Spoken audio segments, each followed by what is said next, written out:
আগে নামটা বলেন, নিজের নাম বলার এখতিয়ার নাই, আবার হুমকি দেন। অপরিচিত নম্বর থেকে কল, তারপর চরম হুমকি ধামকি। এমনই এক অপ্রীতিকর পরিস্থিতির শিকার হয়েছেন জনপ্রিয় অভিনেত্রী পরিমণি। একটি অজানা নম্বর থেকে ফোন পেয়ে অশ্রাব্য ভাষায় গালাগাল শুনতে হয় তাকে। অজ্ঞাতনামা সেই ব্যক্তি তাকে নির্বাচন বিষয়ে কথা বলা বন্ধ করতে চরম হুমকি দেন।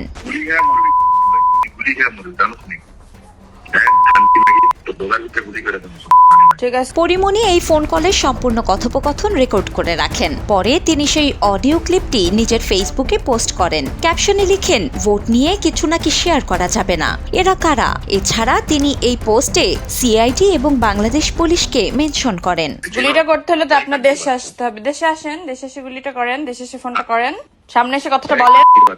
তুই কারে গালি দেয়? তোর কি খারাপ কথা কইছে? আপনার পরিচয়টা বলেন না, পরিচয়টা বলেন। রেকর্ডিং এ স্পষ্ট শোনা যায় হুমকিদাতাকে দৃঢ়ভাবে জবাব দিচ্ছেন পরি। তার এই সাহসী পদক্ষেপের পোস্টটি সামাজিক মাধ্যমে দ্রুত ছড়িয়ে পড়ে। ইতোমধ্যেই এটি ব্যাপক সাড়া ফেলেছে। অনেকেই জানতে চাইছেন, জিতলো কে, পরি নাকি হুমকিদাতা? এইসব ইন্টারনেট দিয়ে ফোন টোন দিয়ে আগে নামটা বলেন, নিজের নাম বলার এখতিয়ার নাই, আবার হুমকি দেন। শিলা ইসলাম, দ্য নিউজ।